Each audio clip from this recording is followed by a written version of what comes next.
Namaste, folks. A very warm welcome to this edition of Diversity Dialogue. My name is Preeti Chaudhary. I'm your host for the next 1 hour. In collaboration with Dr. Rupinder Kaur, this is a session of all about inclusion, measuring it, and everything else in between. So before we get started, let us get everyone into the stream so that we can kickstart these conversations.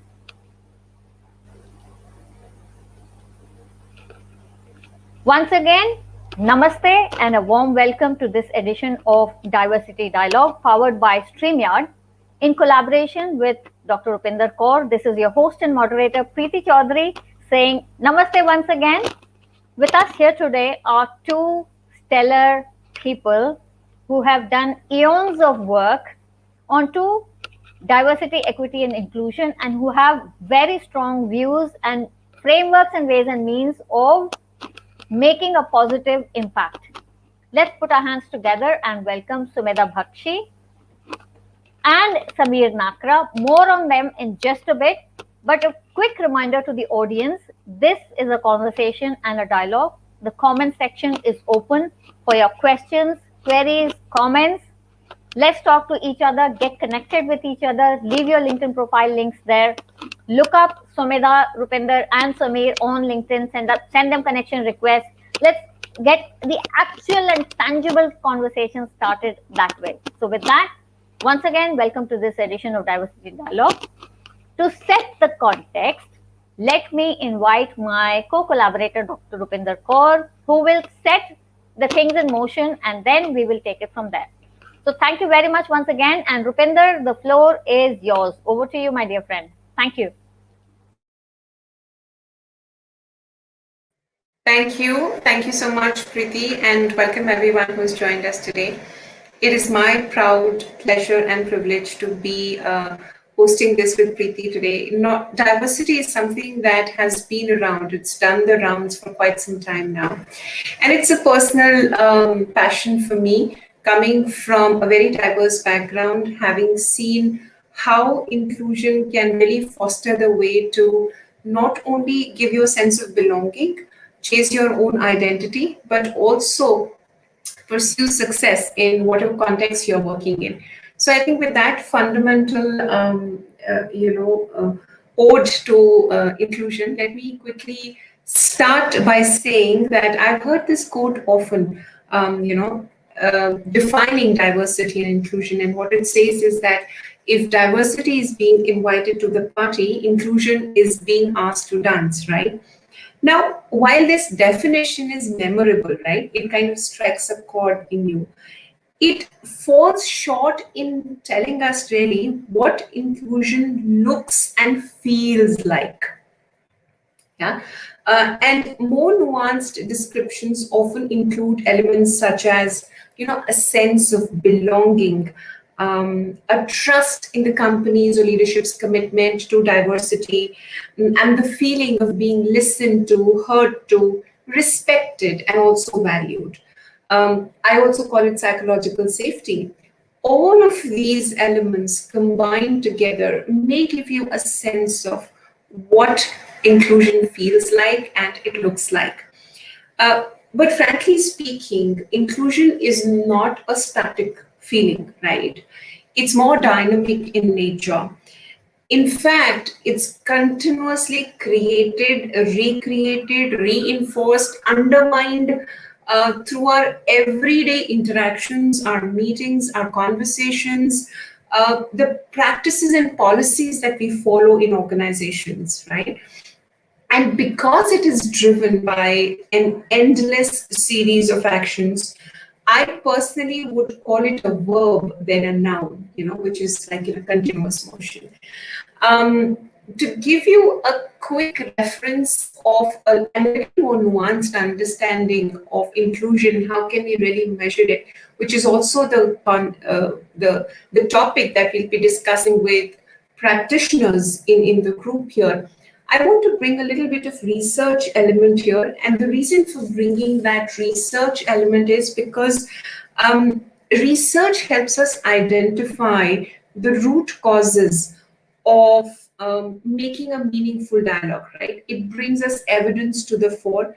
It also helps us concretize and quantify some of the intangible or some of the not so tangible areas, especially in behavioral sciences, as we talk about. So I think the most effective things as far as inclusion is concerned, or the most effective programs that organizations can design to measure inclusion from a research angle are the ones which spur engagement, which establish a sense of pride in participants. And and they're also built on a very strong philosophy of building inclusive cultures in the firm, which basically means that it has to flow from the top. Now, while there's nothing new that I'm saying here, but the newness in this whole discussion is, can we put together as researchers and evidence practitioners a framework, a model, or a, so to say, a go-to kind of a reference which we can utilize to measure inclusion?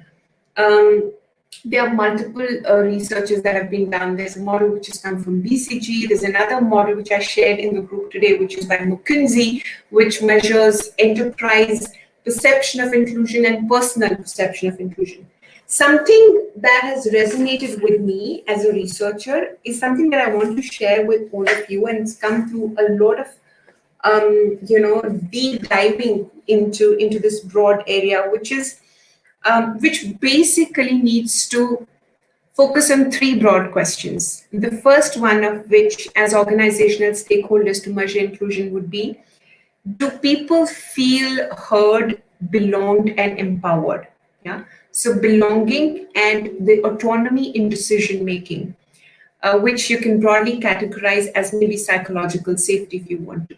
The second important question to measure inclusion in firms could be, do really people believe that the leaders will model the inclusive practices that they are talking about? So do they have the faith in their leaders to not only say the right thing, but do the right thing? So a belief in their managers, in HR, and the executive team. And the third and the last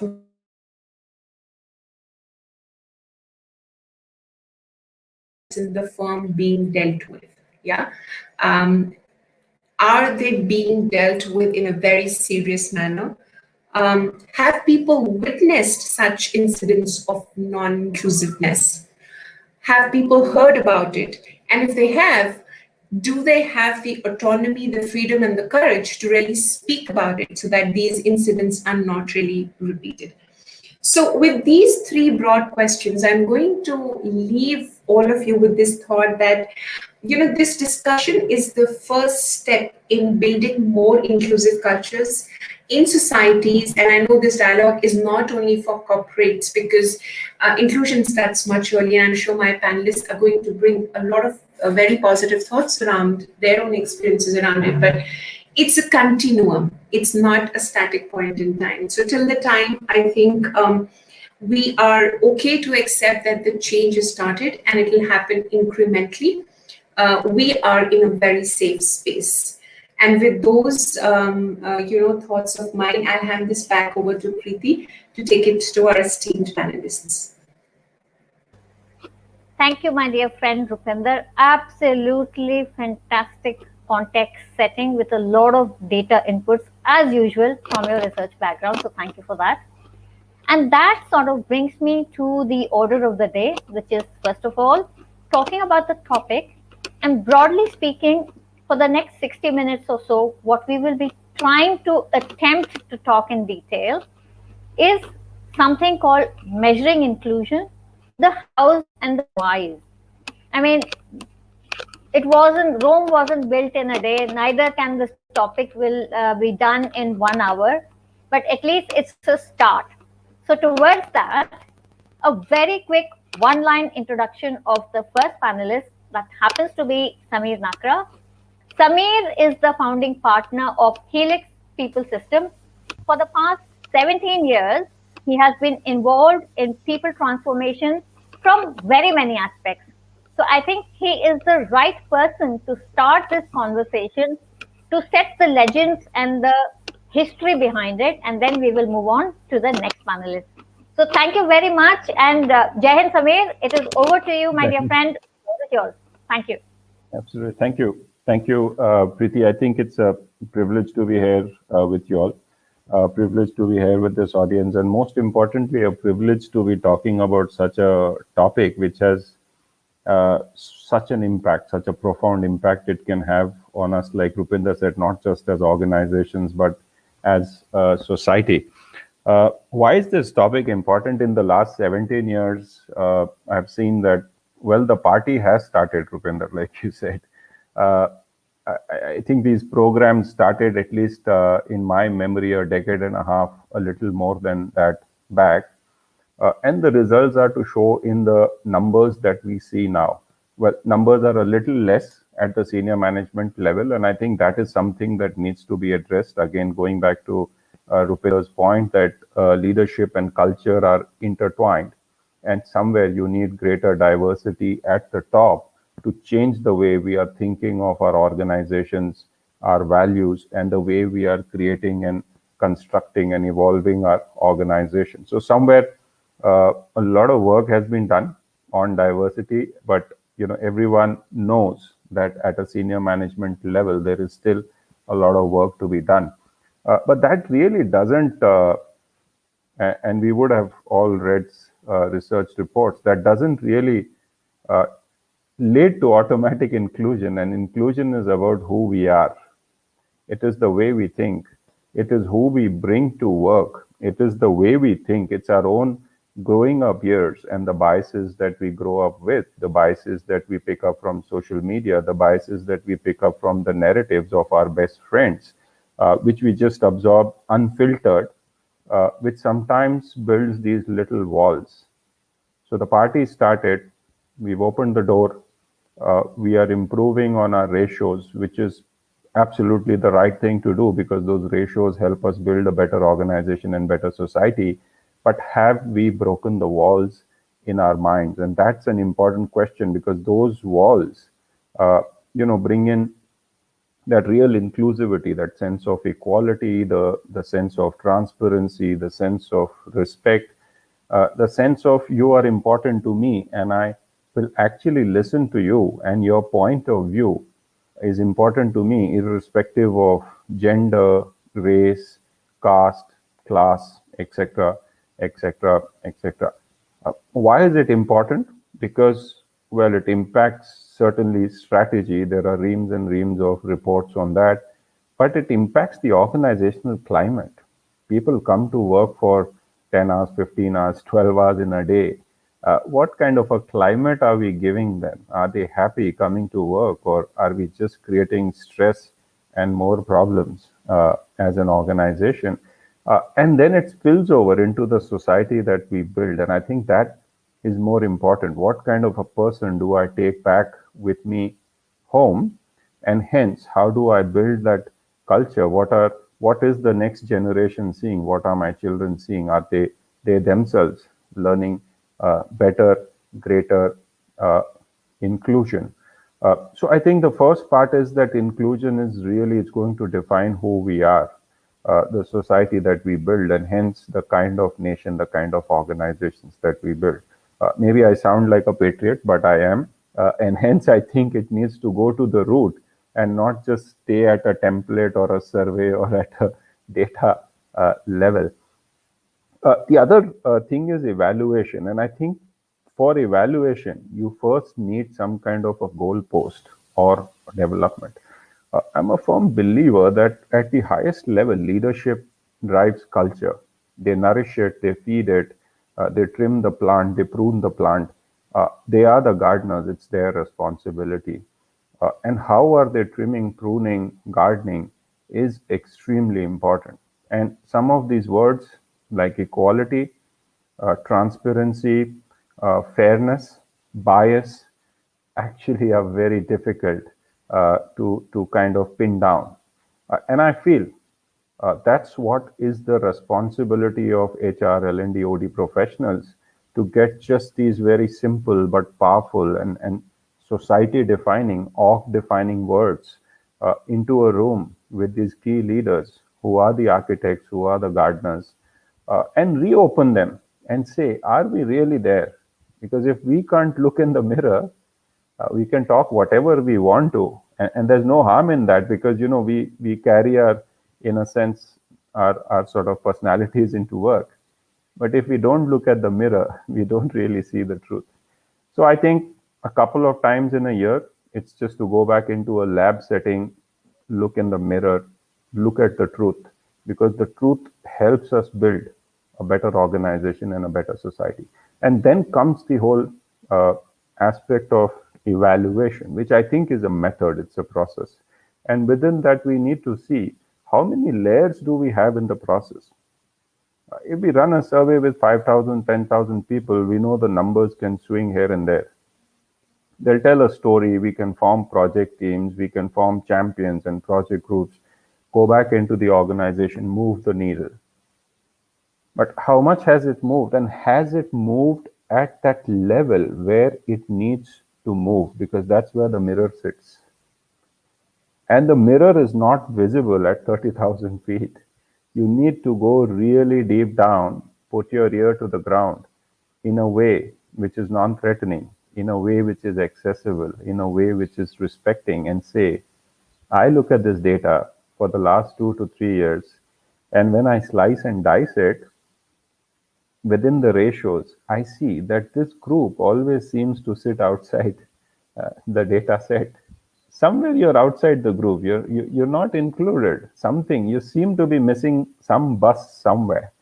And I think that starts the whole journey of truly going back and saying, am I really inclusive? Am I really transparent? Am I really unbiased? Have I really broken the walls? So I will just take a break, and I will hand it over to Sumeddha for her thoughts on this.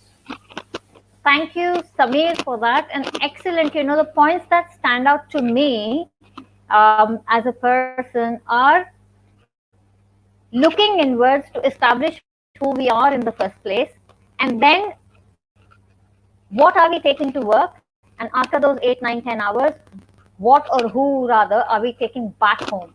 But then in the last 14 months or so, everything has been turned around topsy-turvy, 360 degrees, or whichever way, up on his head. Blurring of lines, there's no more distinction between work, home. Whatever we are carrying to work, and whatever work is, we are carrying it back home because we are sitting at home and working. So that opens up a whole new Pandora box to this decision, but probably that is for another day. For today, let's welcome our next panelist, who is none other than Sumeddha Bakhshi. Sumeddha is the L&D Strategy and Diversity and Inclusion Leader, Southwest Asia for Samsung Electronics. Sumeddha, over to you for your thoughts on the topic today, which is measuring inclusion, the hows and whys of diving deeper into this topic. Thank you. Thank you so much, Preeti. And, I'm honored to be here amongst such an esteemed panel. And I think Samir did a fantastic job in terms of setting down the context. I'm going to build on it and see where that takes us. So we all know the business case for diversity, right? They say if you have diversity, then diverse organizations help build a culture of innovation, and their productivity is supposed to be better. This is what research and a lot of, not only research, but there is a lot of evidence around it. Now, if you look at the McKinsey data, there was this research which was recently done. It said that globally, organizations are spending close to $8 billion on D&I initiatives and efforts. And the same report also highlights that despite sending this kind of a fortune, the needle movement on these efforts is not where they should have been. And I think Samir touched on it very beautifully, that where is it? It doesn't matter you're doing and needle is moving, but is it moving in the right direction? And how do we know that it is moving in the right direction? Now, but I think we also have to understand the linkage between diversity and performance. So what is diversity? Diversity is getting people with different preferences personal traits, and ways of being into an organization. How do we measure it? Well, simple. It's a number, very easy to measure. And many a times organizations, take diversity and inclusion as interchangeable. So that's the first thing that I think we have to keep in mind. Now, if we talk about diversity, it's easy. You can measure it. But the linkage between high performance or, profits and this diversity is that word called inclusion. Unless you have inclusion, how can the ideas that this diverse talent generates be considered and taken forward to create those high performing teams and different projects that would take the organization to the next level? So inclusion is the secret sauce. But why is it that organizations miss on it? I'm sure everyone knows what I'm saying. I'm sure we're not saying anything new, but still it goes missing. Now, understanding inclusion, and Samir again touched on it, it is a feeling. It is something that is not easy to measure. It's non-tangible. How do you measure feeling? How do you measure happiness? It's a little difficult thing to do, right? And it lives at different levels in any organization. I think the first level is in people. So how do I experience inclusion as a person? That's the first part of it. The second is between people. How do I give it to others? So how do I make others around me experience it? And the third one is outside people, which is the organization, the larger context, right? What are the processes? What are the policies? And how does this ecosystem help inclusion move forward? And Rupinder spoke about it. It's not a point in time. It's not static. It's a continuum, and hence the effort. Add in a new set of people in the organization, and you go back to square one. You have to again see, is everything okay? Are we all inclusive? And is the health all right? Now, having said that, how do we measure inclusion? Let me take the analogy of medical healthcare. So when we go for an annual health checkup, typically we would be given a list of ailments or medical conditions, and the doctor or the medical practitioner would say, check the ones that you have and don't have, and basis that he would say, okay, this is the state of your health. Similar is the case with inclusion. If we have to measure it, we have to first define what does inclusion look like and not look like, and then give it out to the people and let them say, okay, I experienced it, I did not experience it, so on and so forth, and then create the health or inclusion health card for the organization. Because everyone is going to experience inclusion very, very differently. What I might experience and what the other person might experience might not be true. But if anyone is not feeling included, that is a thing to worry. And hence it's a continuum. Where do you stand and where do you take it forward to? How do we measure it? Broadly speaking, the first thing is to get the essence of where does the organization stand? What is the organization's scorecard on inclusion? And then deep dive. So one can do a lot of things, like traditionally simple stuff, good old stuff, like you could do surveys. A lot of organizations do that. You could follow it up with focus groups to deep dive further and check, what is it that the people are really saying? What do they mean by it? And take it forward from there. You could also these days leverage the technology, because with AI, machine learning, there are some phenomenal tools down there that you can pick up, which can help you get real-time analysis of the people and do crisp solutioning right away. You don't really have to wait for the year end to throw out a survey to check the employee pulse. Something like ClearSight, Textio, these are great tools that you could leverage and take it forward. But I think the bigger question is measuring is important, because unless you measure, this, it's rightly said, right? Whatever gets measured gets done. So from a visual standpoint, it is good to see if something is getting done the way we intended it to be. But I think one thing that I want all of us also to focus on, and Samir brought it up beautifully, is this is bigger than just what the organization can do. Like Samir said, what do we do in the organization, and what do we take it back to the society? I'm saying, what do we as people uh, do at homes to instill inclusion in ourselves, the people around us, our kids, because this is what comes to the workplace. So the onus lies on all of us, is what I'm going to pause at, and hand it over to you, Preeti. Thank you very much for that, Sumeddha. And a very important point, inclusion starts from home.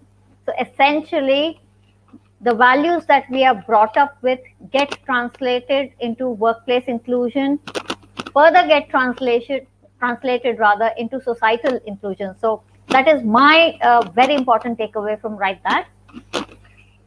With this, we are at the end of section 1, which means, dear audience, we have heard everybody talk and speak. We have a lot of food for our thoughts, which means it is now question and answer time. And quickly to remind you, the comment section is open for your thoughts, queries, comments, and anything else that you would like to put out there. With that, the question and answer section is open. For the first round, I am handing the mic over to my dear friend Rupinder. It is all yours. Take it forward, please. Thank you. Preeti, I am not able to see the question per se. So, okay, got it. So the first question is from Captain Charanjit, and Sumeddha, would you like to take this one? He says, COVID has forced more women to leave work. Has it also weakened the inclusion movement? Yeah, thank you, Rupinder. I'll take this one. So Captain Lehil, I would say COVID has had an impact on the dynamics or the number of women at workplace, because if you look at it, women being the primary caregivers at home, and with just about everything getting done at home for everyone, suddenly the amount of workload that has gone on them has increased multiple. So that's the first point, and I would say yes, it has had an impact. Now, what is important for us to understand is what can be done about it, and what has been done as of now around it. I think COVID has also opened a lot of new avenues for not only women, I would say people across cities, tier 2 cities, across age groups, to be a part of the workforce, which was never there earlier. Now, even if COVID, not even if, I'm sure the COVID is going to go away one day, but the hybrid working is not going to go. It is here to stay.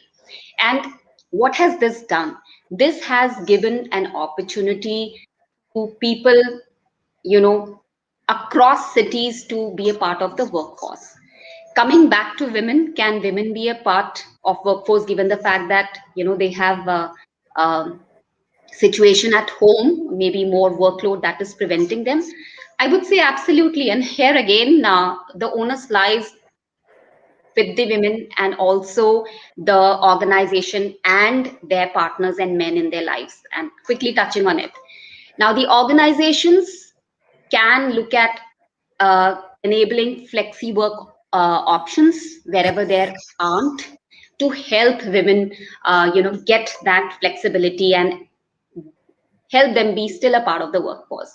As far as women go, wherever they are, they have to be more assertive, to talk about their problems to the organization and also to their support group at home. It's very, very important to have a very strong support system at home. So to your husband, to your partner, it's important to say, hey, you know what, you need to pitch in.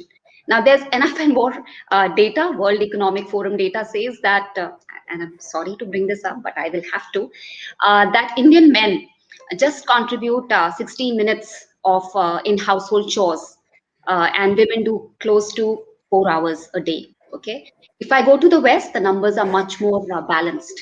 So again, the issue lies here, with all of us.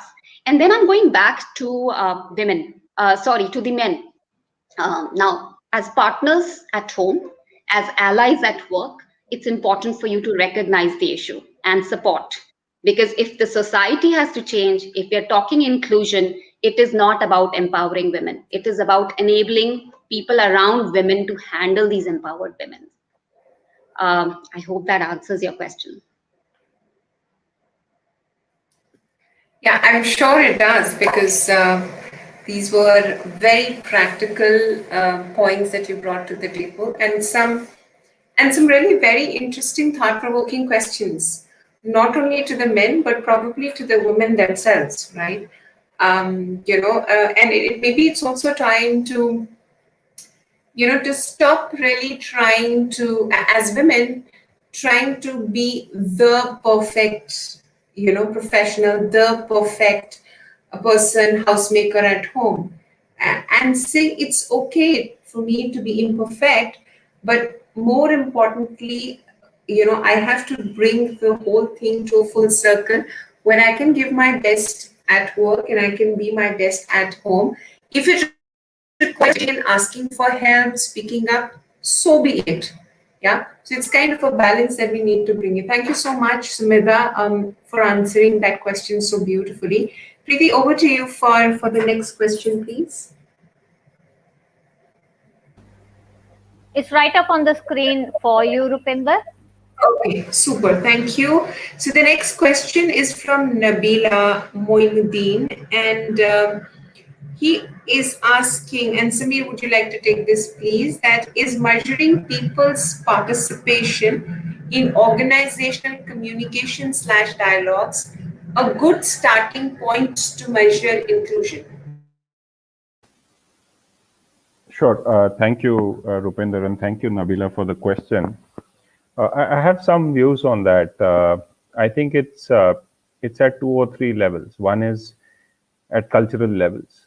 Do people have those kind of discussions? That's the first thing. For many organizations, just having open discussions is a big cultural step up. But the important question within your question is, are people feeling comfortable enough, feeling they trust the organization and the leadership enough to bring the real, the tough, the elephant in the room question on the table? So I don't think it's so much about just asking questions, but it's really about asking those questions which are bothering the organization, which are bothering the people, which are impacting the customer, which are impacting collaboration and team dynamics. Now, the acid litmus test is, if you can't ask those questions, it doesn't matter. You can ask whatever you want to ask in a town hall. It all sounds nice, and the town hall ends and we all go back to doing our stuff. But asking the difficult questions is the litmus test. Now, second thing is, how do the leaders react to that? The first level reaction would be on their face. Has it caught them unawares, and are they struggling for words, which says that you don't have the right culture. But if they listen to you, they dialogue with you on those issues that are really problematic, and go back and act on them, not just as a leader, but as a leadership team, because leadership teams together have the power, the force to change culture, not a leader, then probably it's sort of moving in the right direction.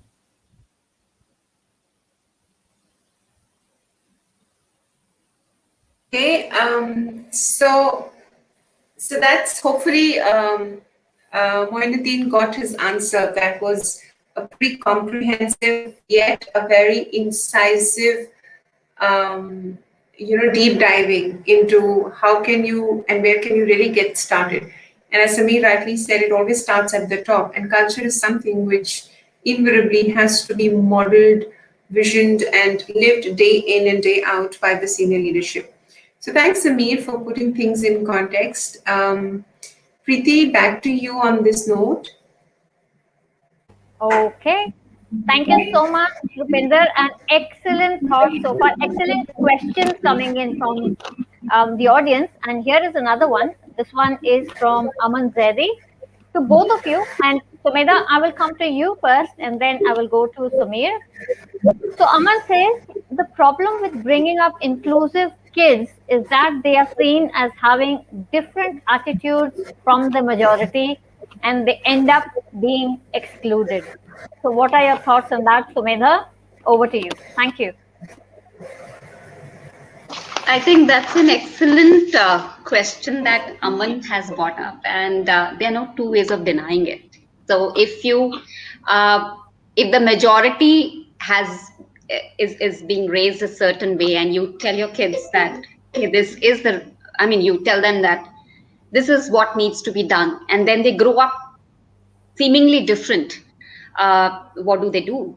Well, I think the question is not can we have everyone do it. Someone has to start somewhere. That is what I take away from it. The kids who grow up like this might be looked at outliers initially, but they would be also able to do some changes in the society, in their surroundings, because of the way that we are. And I think we see that, the idea of a catalyst, of a game changer, of a human who is different and is able to influence people around him or her to get changes in the society, in the ways of living, in the ways of being. There are numerous examples, and I really don't have to pick any single one up. Really, there are leaders, and you really don't have to have a rank to do this. There are people who've been able to pull off phenomenal change just because they had a certain level of authenticity in them. Their thoughts were real, and people could relate to it and could see the larger good. And I think that is the intention that one has to go forward with.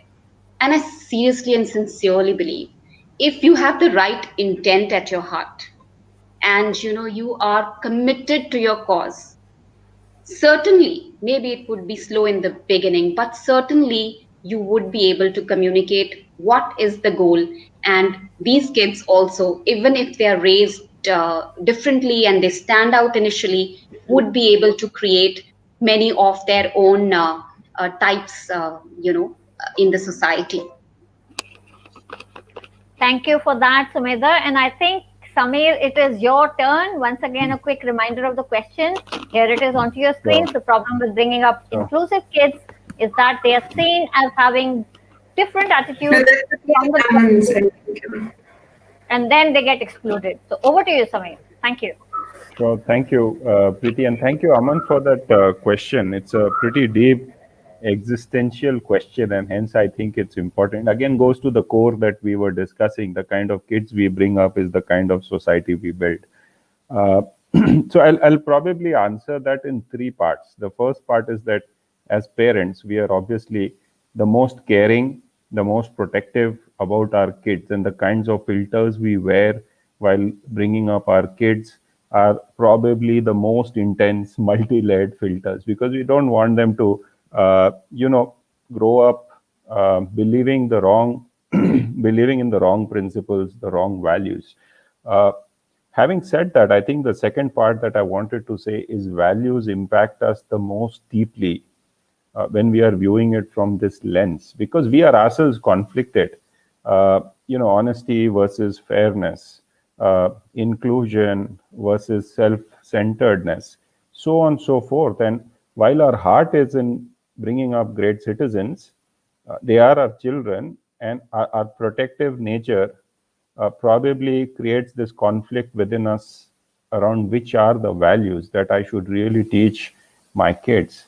Now, I think this is not really about the kids. It's really resilience as a parent, self-belief, and the belief in our children as a parent. So it's how resilient are we? It's what do we really believe in? It's what's the kind of society family, a community we want to build, and it's a difficult dilemma we need to answer for ourselves. And in the end, I think there is balance in the universe. I know it sounds like some spiritual gospel, but what I mean is, if things were falling apart, we would be in a civil war. Yes, they might be tough, they might be bad, but somewhere things manage to get done. And I'm a firm believer, the ratios of these swings in the values could be anywhere in the range of 40, 60, 60, 40%, because that sort of retains the balance and we can live with some degree of sanity in our lives. So I would say it's really our resilience as parents that matters more, our desire to do the best for our kids, but retain the belief that, well, somewhere things kind of even out. They are tough, I'll say, difficult. We get challenged every day on the values front through what we see every day, and yet we need to retain the belief. Okay, thank you so much for that, Samir. And with that, there is the next question, and that is for Sumeddha. This is from Gautam. Gautam says the interpretation of inclusion is subjective. It is owing to a lot of factors for different people. To different people, it means different things. So then, what kind of parameters does one get down to measuring it, actually? Because it could mean, like you said in your discourse, different things to different people. How do you then get to that crux that actually then measures it for an organization or society? Over to you. Thank you. Yeah, I think that's a valid point, and it is pretty. I would say it's like it's like an ocean. So what do you pick up? What are those parameters that you would pick up which really make a difference? And I'm going to first pick up the organization, because I think that's the first thing that we want to attack.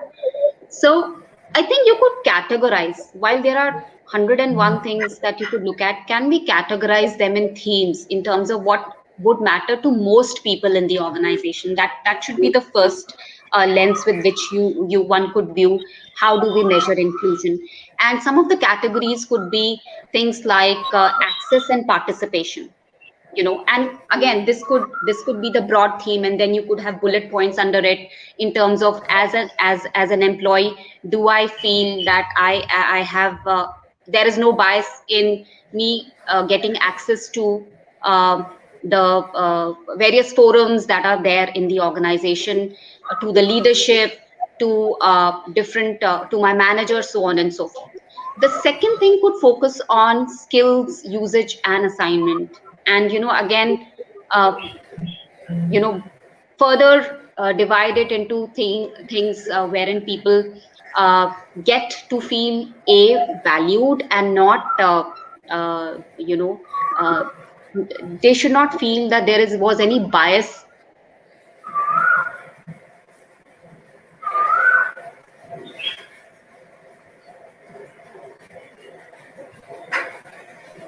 I think we have some technical difficulty.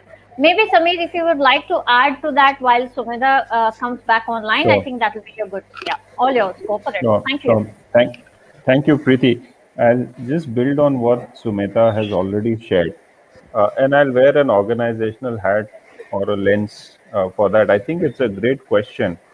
It's important to know what we are trying to measure to then make sense over time. And cultures take a little bit of time to build. And I would say if we are wearing an organizational L&D, HR, OD kind of a lens, then two clear frameworks that every organization has are frameworks that we can use, which is the values and the competency framework. If you go into the values framework, you might find things like respect, trust, equal opportunity, or you might find it within the competency framework sitting under leadership or managerial quality, etc.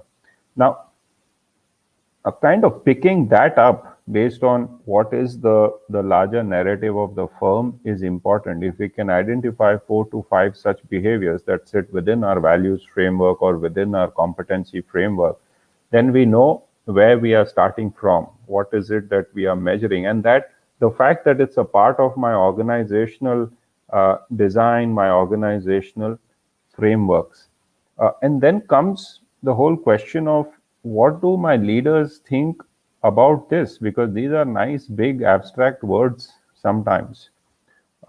So understanding the nature, the meaning of those words, what do they mean in terms of behaviors, and then putting up a method, a mechanism to develop and measure those behaviors, I think is probably my recommendation. But I would say stepping back, looking at what the organization has, the definitions that it already has should be the starting point. Fair enough. Thank you for that input. And Rupinder, it is over to you for the next set of questions, please. Thank you. And Sumeddha is back. Welcome back, Sumeddha. We'll come to you in just a bit as soon as we have your question. In the meantime, it is over to you, Rupinder, for your set. Thank you. Sure. This is a very interesting question and something which has been a part of my research for some time now. I'll just build on what Samir said on how do you really identify those factors and those metrics and those measures which can form, a framework to measure. So I think what Samir said is bang on. We need to have, as an organization, we need to have a common language of inclusion first before we start measuring it. So I think that's very important and critical. Can we start with a common language for inclusion? And once we can do that, I spoke about it early in my conversation. Typically, if we can look at inclusion as three broad pillars, which is trust in the leadership, which is my HR, does my executive team display inclusive behaviors? Now that I have defined it, does my HR act swiftly and competently on ensuring that everybody demonstrates those inclusive behaviors? And does my manager display those inclusive behaviors day in and day out? And of course, capturing all of this data in the form of surveys or FGDs and so on and so forth is not tough. The second important pillar is the psychological safety bit, which is, do I have a sense of belonging with the company and do I feel respected with the people that I work with? And can I make decisions? Am I empowered to make decisions? And the last is, if there are any incidents which happen, let's say, for example, am I witnessing some of those decisions, for example, harassment and so on and so forth? Have I experienced it for myself? And if I have I been redressed swiftly? And the last is, have I overheard some of these incidents happening within the organization? If yes, to what an extent? Now, that's the broad framework that comes to my mind. Having said that, the second important thing when it comes to defining and making or evaluating and making those metrics tenable or concrete, there are a couple of things that we can do with regards to data on inclusion. Now, typically you will find, as Sumeddha earlier said, data on diversity is easily available, right? These are numbers, it can be tracked. These can be displayed, but data on inclusion is much more difficult to track. So as an HR person, as a D&I head, as somebody who's a custodian of inclusion, I think the first thing that I need to do is make the inclusion data discoverable so that people don't really have to dig for that data. Second is that data has to be reliable, which is that it has to be trustworthy. Can I have a credible reputation and brand based on that data? It has to be relevant, which means it has to be demographically, team level data, organizational level data has to be robust. Yeah, so finding ways and means to capture that data which is relevant. And it has to be comprehensive, which basically means, does it tell the whole story? Yeah, can it paint the fuller picture? Which is where the whole idea of really embedding some of those research elements within all the D&I initiatives that organizations are taking could be one way forward. So I think I'll just hold my thoughts here for this one, Preeti, and I'll go back to you for the next question that you have for Sumeddha. Thank you for that. And I do have one second. There is some sort of a feedback, so there we are. Thank you. I do have questions, and my next set of questions. First one is essentially for Sumeddha, for you, please. And this one I think is one of the very important ones that we maybe don't think about very often, and that being, what is the role of intersectionality in measuring inclusion? And if you think it is important, why do you think it's important, and how is it important? Sumedha, Aarti would like to know that from you. I've had that question coming into me in my private chat. Off to you. Thank you. I think that is really, really important, intersectionality, because then we are not looking at a group, as a silo. We are looking at how different groups intersect, and what is the impact, how do we measure it, and what does that really mean. We are not limiting our, study or the metrics only to one siloed group. Uh, See, anything to do with, so in my experience, if you talk about measuring, and Rupinder was talking about, a common language. Uh, if you talk about measuring and making inclusion possible, goes hand in hand. Now, if I were to look at some of the tools that are present in the market for for recruiting, you have tools these days that can help your JDs, be less biased. You have tools that can help you in blind CVs, so that the recruitment is less biased again. Now looking, and then you have lots of tools that help you in analyzing the culture, something like a trust fear or a humanize. Some of them could even be maybe uncomfortable, something like a humanize, a badge that you wear, but anonymously it goes back and tells the organization in terms of what are the conversations that are happening, and what is it the people are really talking about.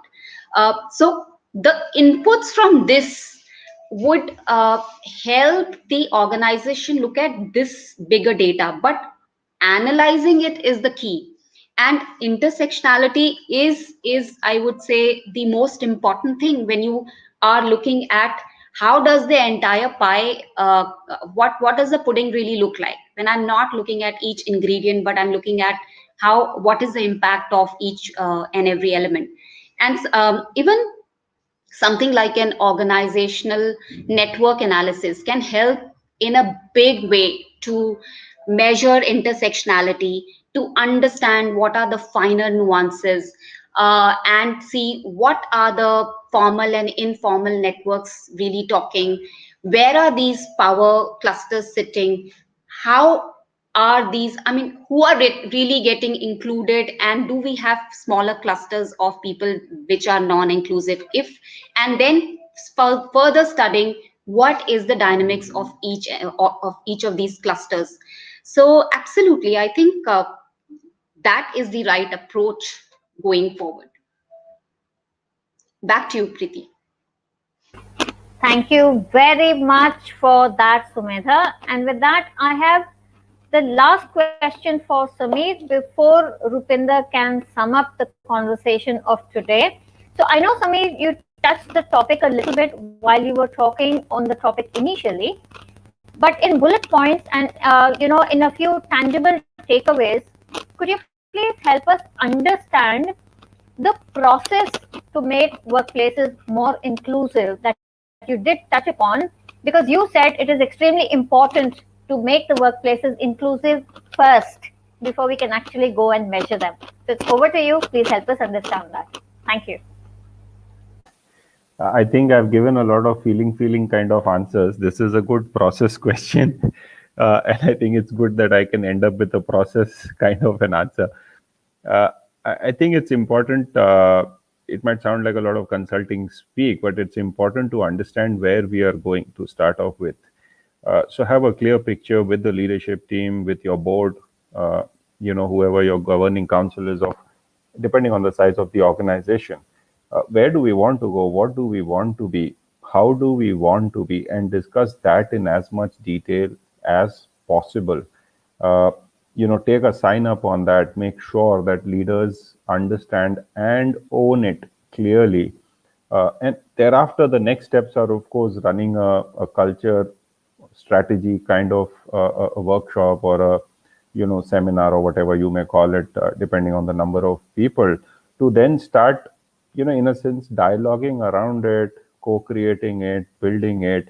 And then comes the third step of figuring out how and where it sits within your values or competency frameworks, etc.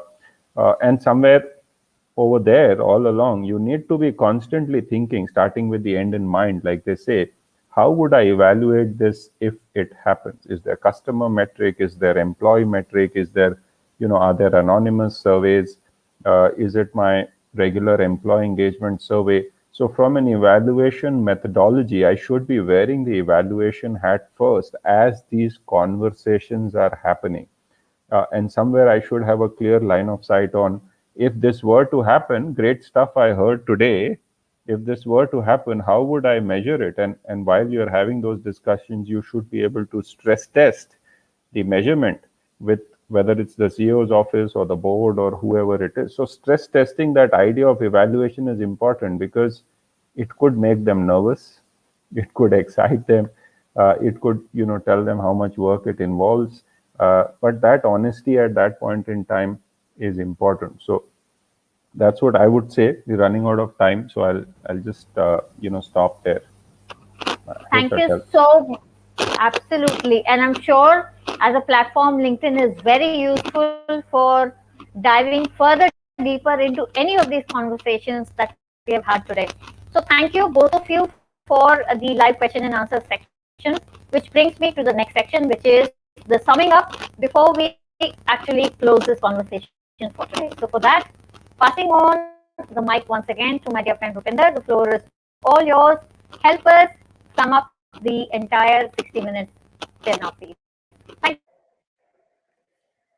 Thank you, Preeti. And, I want to start by saying that it would not be right on my part to say that if I can sum up the entire wisdom of so many years of experience, and in the last 60 minutes of what both the panelists have tried to work it around in 5 minutes, but I'll still take a shot for the audience to take some concrete takeaways. So I think the first and fundamental thought that all of us align with is that before we start measuring inclusion, it is important and imperative to understand, as Sumeddha rightly said, the difference between diversity and inclusion. And as Samir brought out, how do we define a common language for inclusion in a workplace? Because inclusion could mean different things to different people. While we can arrive at a certain fundamental list or a certain exhaustive repository of terms that can be used to define, but it can vary from one organization to another. So that's the fundamental starting point before we start measuring inclusion, defining inclusion, understanding the importance of inclusion, and how inclusion is actually the underpinning factor for not only the productivity, efficiency of the organization, but also building an innovative culture in the firm. So that's the first and the foremost learning I think that all of us can take back from their experience and expertise. When it comes to putting a framework of measuring inclusion, I think Sumeddha brought out some very beautiful points where she spoke about three, fundamental pieces of inclusion. She talked about personal, which is within the people, of how do I feel included, which is being listened, respected, belonging, and safety. Then she also spoke about the second dimension, which is in between people, if I remember correctly. And she said it's more relationship oriented, which is within the team, colleagues, my immediate manager, and so on and so forth. And finally, the organization, right? Workplace and organization, which largely talks about processes, policies, decision makings, opportunities, whether it is growth opportunities, development opportunities, and so on. So that kind of fills the entire canvas of being inclusive as a workplace. And if we can put some metrics around each of these domains, I think that itself could be a starting point for people to start measuring their organizations from an inclusive standpoint. So that was brilliantly done. While I kind of sum up Sumeddha's thoughts here, I also do want to appreciate and bring into fold the whole the systemic aspect of inclusion and where it really starts, which Samir of course brought out beautifully. What we do is essentially who we are, right, at the end of the day. So it may make sense for us to take a step back and see our daily practices and behaviors are largely driven by the core values and belief systems that we embody as we grow up, whether it's through parents, peers, friends, and so on and so forth. So do I have the ability and the moral courage to step back and challenge my own mental models to say this belief system is really not serving me anymore, and can I let go of it to become a more progressive individual, a more progressive worker, and a more inclusive worker in that sense. So thank you for bringing that out, Samir. I think that was very beautifully done. I'm not going to recount the process bit of it because that's for people to really kind of derive it for their own organization. But I do want to call out something which Sumeddha said, which is the role of digital tools and analytics in terms of capturing those numbers, and the power of organizational network analysis. I think that itself actually could be a huge potent source and may call for a complete separate conversation on how that can be utilized to measure inclusion. So, but I'm just going to leave this thought on the table for people who want to start experimenting with something. And I also want to, maybe it's time for all of us as champions of inclusion, as people who believe in it inside out, to go back to the fundamental aspect of, we started this conversation by saying, what gets measured gets done. So why not toy with the idea of creating an inclusion dashboard like all the other KPIs and dashboards that we create for measuring productivity, efficiency, and so on and so forth for the firm. So if inclusion is so imperative to not only building a great company in terms of efficiency, productivity, and innovative index, but also from a culture standpoint, then probably it's time for us to create that one. So I think that's broadly what I leave with Preeti. Hopefully it adds value to people who were here. Thank you. And you're right. The summary of the last 60 minutes is not possible. I think it calls for people to come and be a part of the solution and the conversations, and that is what is going to make the difference ultimately. So with that, you have been watching Diversity Dialogues with Preeti Chaudhary, Dr. Rupinder Kaur. Our esteemed guest panelist friends today were Sumeddha Bakhshi and Samir Nakra. Both and the rest of us, the other two of us, are also available on LinkedIn to get connected to, get the conversation started. This dialogue was powered by StreamYard with Rupinder, Sumeddha, Samir. This is Preeti Chaudhary saying namaste and Jai Hind. Until next time, stay safe, stay indoors, stay inclusive. Thank you.